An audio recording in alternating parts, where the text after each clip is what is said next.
Every leaf is a window into another world, and I'm fascinated by the forms of life. Being without children, I treat my plants like they're children, even though I realize that they're not people, but they're more like children than most people think. They're aware of our presence, they communicate with each other, and they have things that we can't understand because we don't have a nervous system or anything like they have, the way they grow.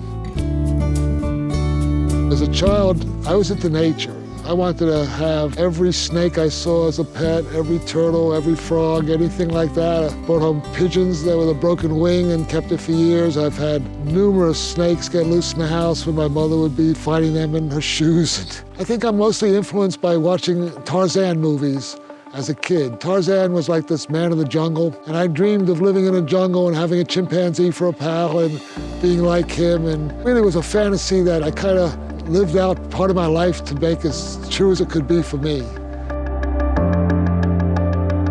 I felt like I never belonged in those schools at that time, and it was a difficult time for me because I was so different from everybody else in my family. It ended up that I was pretty much separated from the family in certain respects. We lived in a two-story house with a basement, and around the time I got to puberty age, my parents decided I needed to have my own room in the basement instead of being in the house. I was kind of not really an outcast, but I really liked being in the basement. I had a real nice room, and I could sneak my friends in at night and out at night.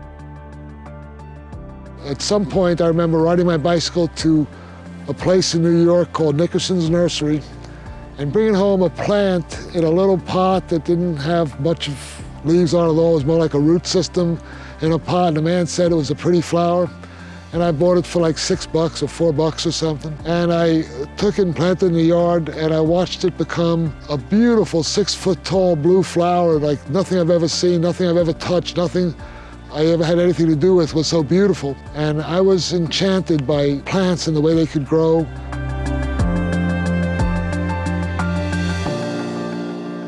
We lived in New York, then we moved to Chicago. The weather in Chicago was so cold that we lost a lot of our plants in the winters, even though I could rent greenhouse space. And we decided to move to Florida in the late 70s. We didn't really start a nursery. I went to work for the post office. I kept that job for 35 years. It paid for everything we have here. It was a good job for the first 30 years. When people started buying stuff online, it became work. I like to propagate them. I like to make more. So what happens is the little greenhouse that you start with becomes crowded, and you need a bigger one and a bigger one. And then you introduce some plants like philodendrons that want to take up the whole greenhouse. The next thing you know is you need another greenhouse. Tear some down, replace some. Some of them got hit by trees and things. And over the years, we have now 4 main greenhouses and 2 other structures. So there's actually 6 structures that we protect plants under from either the sun or from the cold. So there are 3 other greenhouses in addition to the glass greenhouse. A plastic one behind it, that's the largest. Another one further down the row that just for the seedlings. I grow plants from seed. I have like a nursery for the babies. And then I had a problem because some of the plants I was collecting seemed to really want to take up all the space. So all the philodendrons, it became obvious that it was either them or everything else. So I put a new greenhouse together that is strictly the philodendron greenhouse. It is so packed you cannot get in it.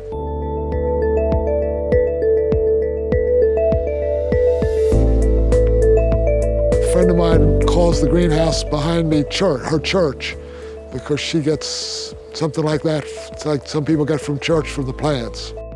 Pretty much between my wife and myself, everything you see here we maintain. And whether it's cutting the grass or pulling the weeds or trimming the trees, it's a full-time job, just taking care of it just to the level that we feel comfortable with. We want to share it with people. And occasionally I'll have different clubs from different plant clubs come out and we'll do a tour of the gardens, usually during the warmer weather. And when individuals come out for a tour of the gardens, if they're plant people, it's at least an hour or 2 just to show them all the plants that excite me, that I want to tell them about.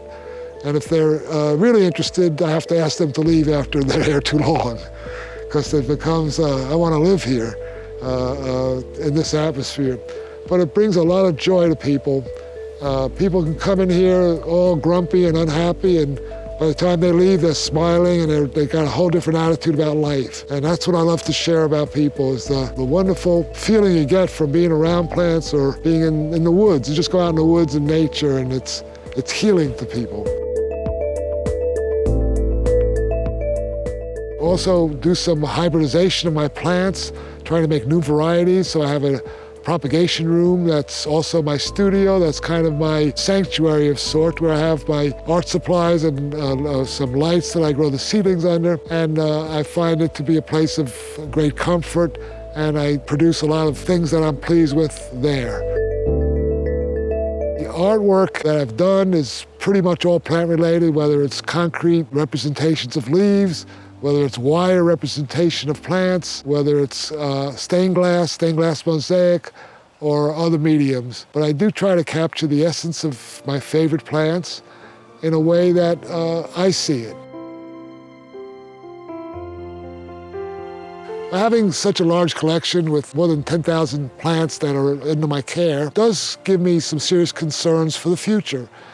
I'm 74 years old. I realize I don't have a lot of time left, but it'd be a shame to see this all go to waste. And I would love to see somebody take over what I've started here, or take the plants that have grown here to someplace that the general public could enjoy them. There's probably 50 people I know that would jump at an opportunity to take over all these plants. Serious plant collectors that would love to have some of the rare plants in my collection in their own collections. So that's my best hope, is maybe somebody would buy this place at some point and want to continue what I do.